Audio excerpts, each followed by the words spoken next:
دوستوں بات کرتے ہیں اسرائیل اینڈ ایران کانفلکٹ وار کی، جہاں پر اسرائیل نے ایران پر رات کی تاریکی میں سیویلینز پر اور ایران کی نیوکلیئر سائٹس پر حملہ کیا اپنے فائٹر جیٹس کے ساتھ۔ لیکن ان فائٹر جیٹس کو واپس اسرائیل تک پہنچنے میں 1 گھنٹہ لگتا ہے، لیکن ایرانی نیوکلیئر میزائل صرف 7 منٹ میں ان کی پوری اسکرپٹ کو ہی تباہ کر دیں گے، ایسا کہنا ہے ایران کا۔ اور دوستوں ایران اپنا ایک خود کا انڈر گراؤنڈ نیوکلیئر بیس بنا رہا ہے، بیس بھی نہیں، یہ پورا ایک انڈر گراؤنڈ نیوکلیئر سٹی ہوگا۔ نومبر 2021 کو امریکہ اینڈ اسرائیلی انٹیلیجنس نے ایران کے علاقے تہران سے 220 کلومیٹر دور نتنز کے علاقے میں ان نارمل موومنٹ کیپچر کی، جہاں کچھ ٹرکس اینڈ کنسٹرکشنز مشین دیکھی گئیں۔ اب اس کو دیکھ کر امریکہ تھوڑا پریشان ہوا، کیونکہ یہاں پر ایران اپنا جوہری ہتھیار بناتے ہوئے پکڑا گیا تھا۔ اس کے بعد امریکہ نے ایران پر کافی زیادہ اکنامیکل سینکشنز لگا دیں۔ امریکہ یہ بات تو کلیئرلی سمجھ گیا تھا کہ Iran up to do something wrong. ابھی ایران اپنا پورا انڈر گراؤنڈ نیوکلیئر سٹی بنا رہا ہے۔ ایران کی یہ city 100 metre long and 500 metre deep ہے، اس میں 1000 فائٹر جیٹس اور میزائل ریڈی ٹو لانچ کے لیے ریڈی ہیں۔ اس کے مد نظر جون 2022 کو انٹرنیشنل ایٹامک انرجی ایجنسی نے ایک وارننگ جاری کی کہ ایران بہت ہی جلد ایک نیوکلیئر اسٹیٹ بن سکتا ہے، جس کے بعد ہول ورلڈ شوک میں چلی گئی۔ اور ہونا بھی چاہیے، جہاں یورپ میں ایسی 3 اسٹیٹ ہیں جن کے پاس نیوکلیئر ویپن موجود ہیں، اور جن میں امریکہ، فرانس اینڈ UK شامل ہے۔ وہیں مسلمز میں صرف ایک کنٹری ہی ایسا ہے جس کے پاس نیوکلیئر ویپن موجود ہے، اور وہ ہے پاکستان۔ اور اگر ایران بھی ایک نیوکلیئر اسٹیٹ بننا چاہتا ہے تو اسرائیل سمیت پورے یورپ کو آگ کیوں لگ رہی ہے؟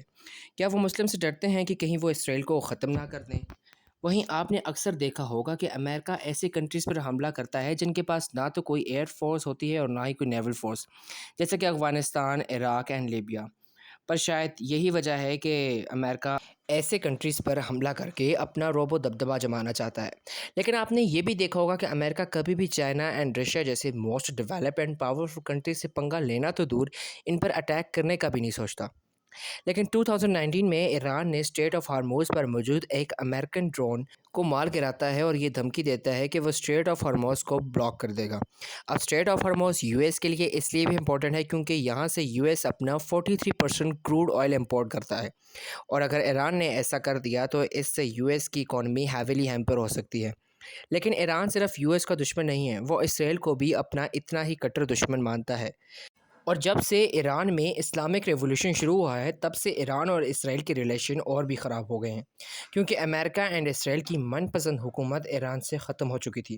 لیکن اس کے علاوہ، جیسے کہ میں نے کہا کہ ایران نے اپنا انڈر گراؤنڈ ملٹری فیسلٹی بنا رکھا ہے، اور ان کی فیسلٹیز میں ایران نے اپنے جدید ترین انڈر گراؤنڈ میسائل لانچ رکھے ہوئے ہیں۔ اس چیز کے بارے میں خود US کو 2019 میں پتہ چلتا ہے، لیکن US اس انڈر گراؤنڈ بیس کی لوکیشن کے علاوہ اور کچھ نہیں جانتا۔ ایون کہ CIA، موساد اینڈ را جیسے بڑے انٹیلیجنس ایجنسی بھی یہ سوچنے سے قاصر ہیں کہ اس انڈر گراؤنڈ بیسز کے اندر ہے کیا۔ ایون کہ ایران نے ان بیسز کو اتنے سیکرٹلی بنایا ہے کہ کسی بھی ملک کو اس کے بارے میں کچھ انفارمیشن نہیں ہے۔ وہیں کچھ ایکسپرٹس کا یہ بھی کہنا ہے کہ ایرانی بیسز US کے انڈر گراؤنڈ فیسلٹی بیسز کی طرح شاید ہو سکتے ہیں۔ اگر بات کریں US کے under ground Sheng young mountain complex کے بیس کے بارے میں، تو یہ US کا ایک بیس ہے جو کہ ایک انڈر گراؤنڈ ملٹری بیس ہے۔ اب یہ فیسلٹی 200 فٹ زمین کے نیچے پورے 5 ایکڑ پر پھیلی ہوئی ہے۔ ان پر 3 فلور کے 15 بلڈنگز بنی ہوئی ہیں، اور ان بلڈنگز کی حامت یہ ہے کہ یہ 3000 سپرنگز پر مبنی ہے، جن کی حامت یہ ہے کہ یہ پورا complex earth quick proof and blast proof ہے، یہاں تک کہ ایک چیپل بھی موجود ہے۔ اور دوستوں اگر آپ کو ہماری آج کی یہ ویڈیو پسند آئی ہو تو لائک کریں، شیئر کریں اینڈ کامنٹس کرنا نہ بھولیے گا۔ ملتے ہیں ایک اگلے ویڈیو میں، تب تک کے لیے اپنا خیال رکھیے۔ اللہ حافظ۔